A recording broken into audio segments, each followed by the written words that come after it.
Hey, good morning, guys. How you doing? How you doing? Crack of dawn here on the farm. Getting ready to eat some mango, but not before I see my cats. Hey, what are you guys doing? My cats have ganged up on a snake. Let's see if my camera's right. I'm gonna have to extend this. Whoa.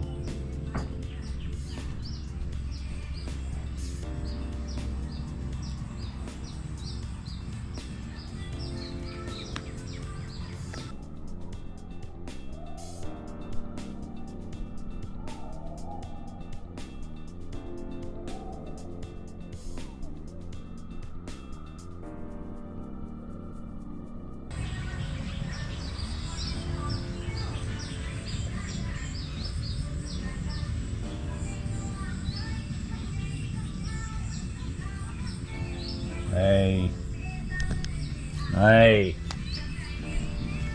what's the matter, bro?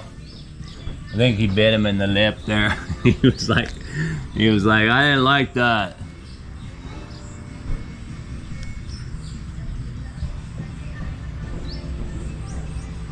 Yeah. Hey, let him go. There you go. What's up, bro? I think he's got a couple puncture wounds already. So, I will put him over here. See if he can't live for another day. Problem is, though, when I let him go, over there you go, bro. That's your chance of freedom. When I let him go over there, because of the wounds, ants will probably get him. I get my hair cut today.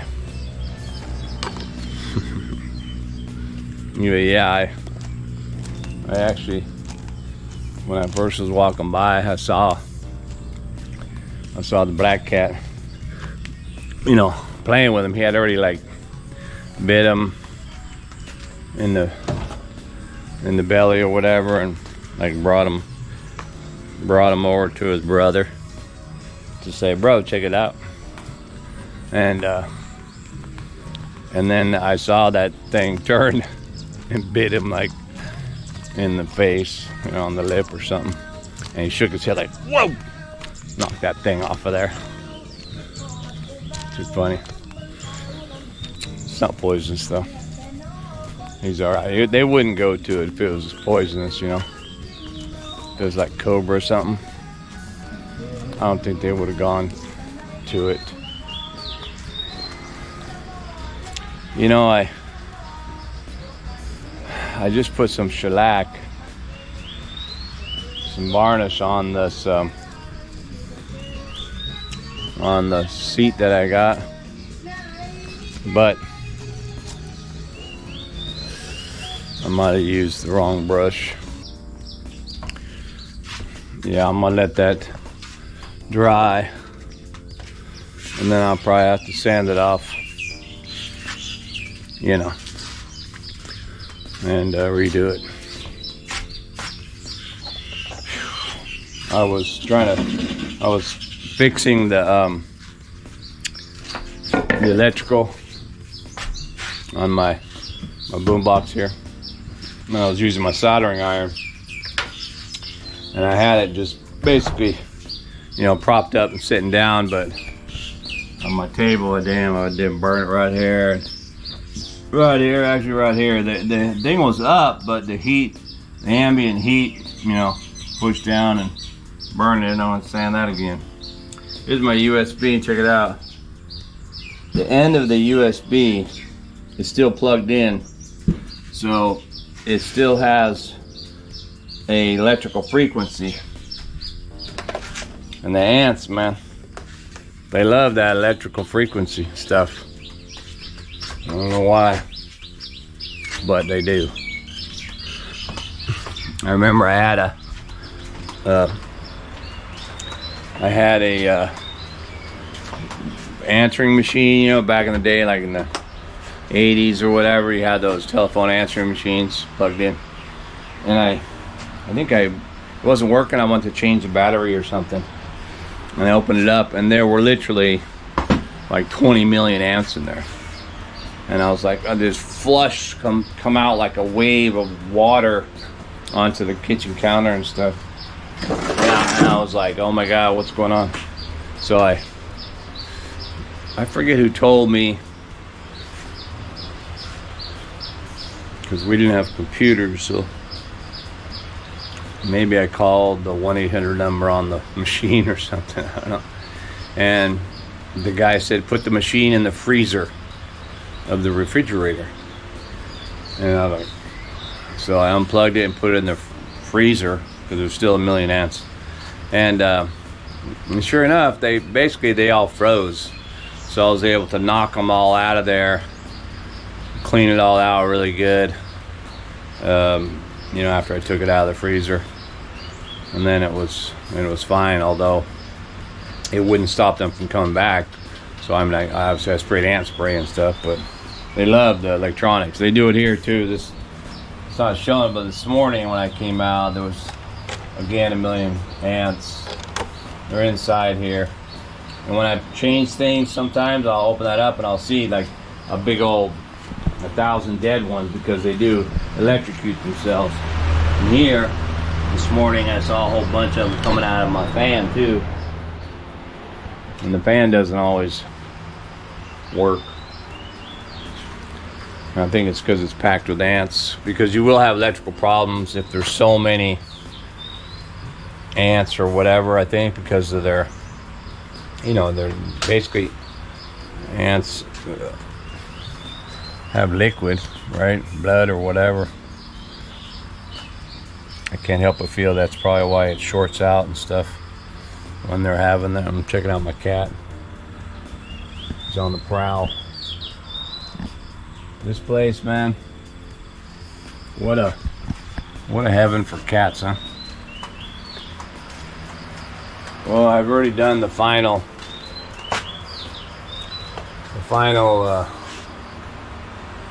waterproofing on these tanks, so today's the day. We'll have to check it out. Although I did find out that in fact I was like, why is this wet, you know? And that is because the water is coming out from even below. So I'm gonna cement all this up too today. Try and seal this part again. I did put this waterproof cement in there, but I want to slab it a little bit better. Yeah, you know, because I remember, you know, my wife was pretty much, we need, you know, gotta have the water, when we first moved in. So I got right on this, and really what I did was I just put some boards up, filled it in with a bunch of sand and rock and stuff, and then just set the rings on top of that and poured cement on top of the, you know, on top of the rocks and sand that were down there, figuring that cement would seal up against the wall of the ring, kind of as a floor, which in hindsight I guess it didn't, because if it's seeping through the bottom of the ring into the floor and the sand and rock I have down there, and it just migrates itself out to a, you know, to a weak point or whatever. But I can seal it up. I mean, I planned on putting more cement on, or, you know, another surface on this shop anyway, because of the big cracks in the flooring, just like on the pond house that I finished. Although, yeah, the rains did their job on the pond house. I'll probably have to go clean that up, because it, you know, I looked up and there's so many holes. I need new tin for the shop house. and it was just beating on the wet cement, so it made holes in the wet cement basically. All right, man, well, let me get something done and I'll get back at you. Whew. Well, I decided, you know, when I first made that video, or the earlier part of the video when I saw the snake and it came into my shop and stuff, you know, in the morning I'll walk around the farm and that's when I kind of gear up to decide what I'm going to do that day or today or whatever. So I decided, you know what, yeah, it's going to be another cement day. So what I did was, boom, I cleared all that out. And for those of you who've seen my videos from last year, when I was building that house and all that, and my shop, just crap everywhere on the floor, tools everywhere, everything everywhere. I did build a shelf here yesterday, and that one actually there yesterday, just to put a little more organization to what I'm doing, and I'll build onto that, stuff to hang my cords and stuff. But you can see all this has significant you know, breaks in all this pavement. I have quite the task to be able to rectify that, but now that I cleaned all this out, some of it's outside, so if it rains it's going to get wet, so that means I should hurry up, although it's still only 7:30, so I've been at it for a little bit. But yeah, man, I'm just gonna cart in a bunch of cement and sand like I did with the pond house, mix it up right here, and then spread it all out, man. Spread it all out and make it good. I'm also gonna fill in this line. This is where I remember I wanted the extra power coming here, so I put that line in the ground, so I didn't want to trip over it all the time. So I'll fill that in and then just put a new coat on all this. I'm not gonna do all this, you know, foundation mitigation, all this other stuff. I mean, there's a million YouTube videos about, oh yeah, you know, how to do this right or whatever, but you know what? The way I do it is right too. And being that this has been cracked and subsided like this for, again, 15 years or more, it ain't going nowhere. That means it's stable where it's at.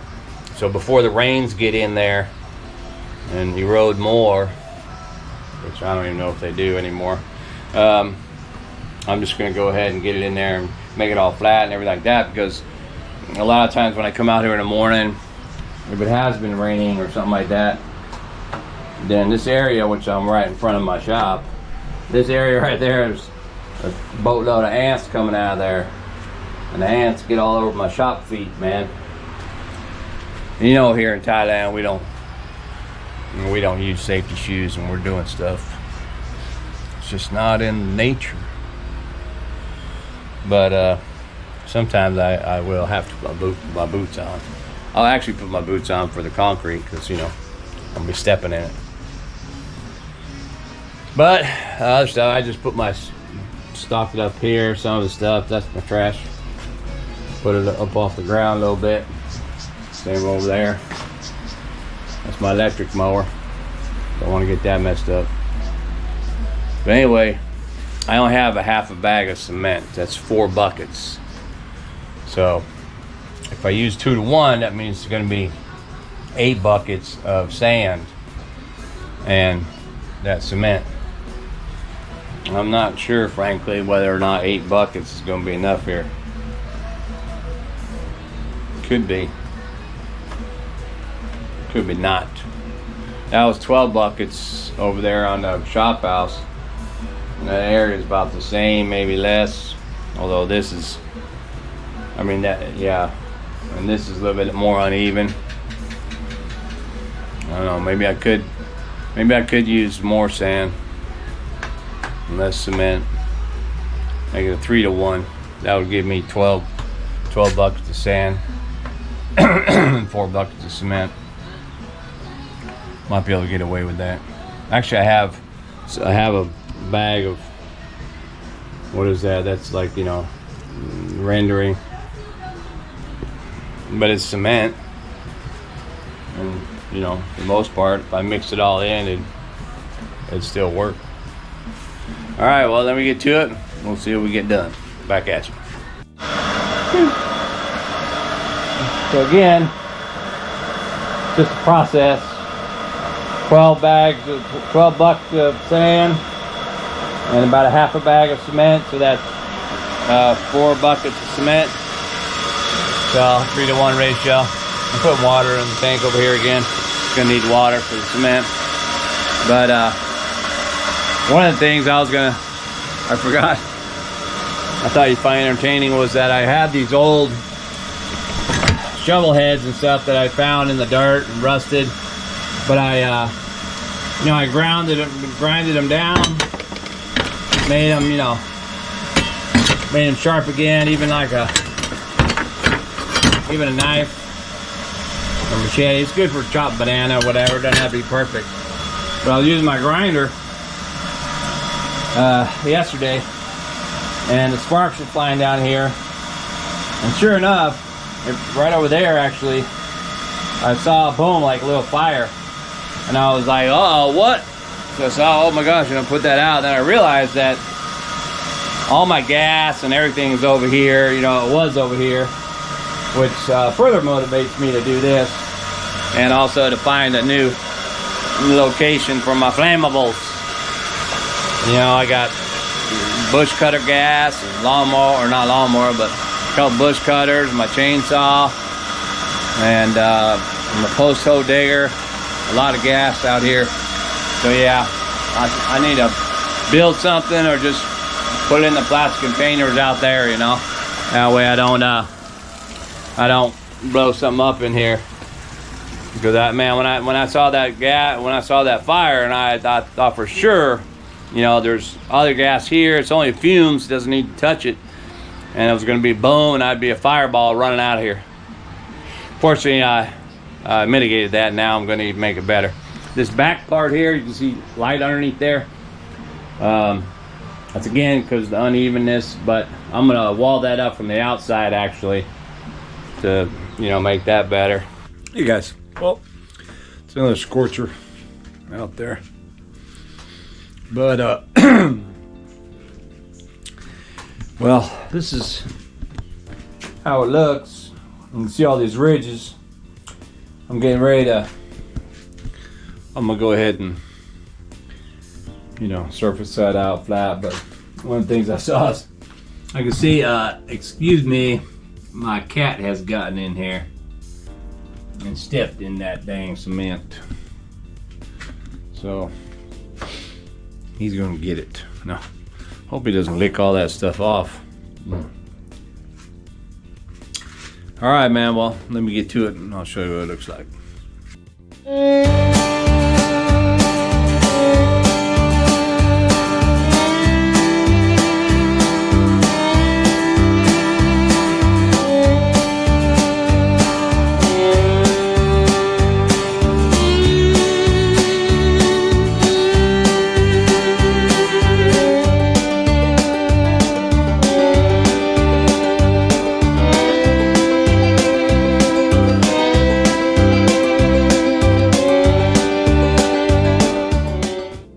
Well, that is done. I think it's good enough. I put a little more water on it than I wanted to probably, but I'll come back in here. It's a bit rough because of sand, but I'll come back in here and I think maybe with a smoother trowel, I'll go ahead and smooth it out a little bit more. What I used actually was just like almost like a rendering sponge trowel. So that works good. All right, man. Let me get back to it. Okay, well, this here is dried up now from the, on this pond basin, but again, a couple of spots there, right there and there, a couple, 2 or 3 here, and here and here. These are spots that are from all these holes in here, man. So I need a new tin. But the shop house has tile, so I shouldn't worry about leaking in there. If it's super torrential, it'll come underneath, but I think now that I've put the cement down there, I've raised that level a little bit, maybe it won't come in there at all. Oh, that feels good. Cool breeze. Rarity. Although the wind, that means rain. Nah. One thing's telling a little secret. When you sweat out your shirts, because you're gonna wear them again, turn them inside out when you dry them. Why? Well, because if ants are gonna come after your sweet sweat, and then you're gonna go back and put your shirt on after it's dry a few hours, like when I go back. If they're on the inside, well, you can put your shirt on, you're not gonna see them, man. They're gonna bite you. And that's gonna be ouch. So I learned that the hard way. And then, so anyway, I can see them, I can knock them off if they're on the outside. And then turn the shirt inside out, put it on. And then if there are ants that were on the inside, well, now they'd be on the outside. And it'd be easy for me to just knock them off. There's those tiny black ants. You just want to squash them. This water's hot.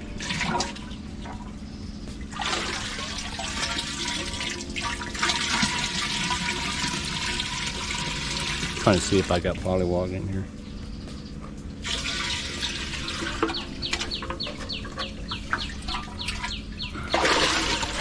I saw them this morning.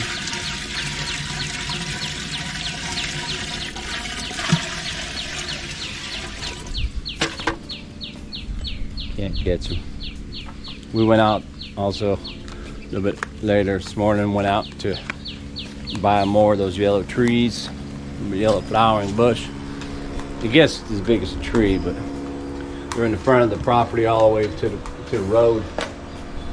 Now my wife put, I think, another 10 going that way. Whew.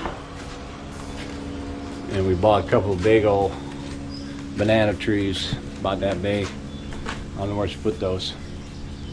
I forget what kind they are, but we do have several kinds of bananas on the property. The famous really high, which is the camping pit variety, if you want to call it that. Over here I have blown down bananas. With bananas on it. No. Some of these bananas, there's a couple different kinds in here, but these are the longer ones, like a Chiquita banana. But it's not Chiquita. And then over on the other side is a shorter one. Remember, I think I shared with you that if you're in a banana forest and you want to look for bananas, don't break your neck. Keep looking for bananas. Look on the ground. On the ground, you should see the red part skin of the banana. And if that fell off or exfoliated, landed on the ground, you can guarantee, you can look up and you'll see the bananas. I don't see that anywhere. So I don't have to look up because I know there ain't no bananas over here. There was, but I think we took them, if I remember.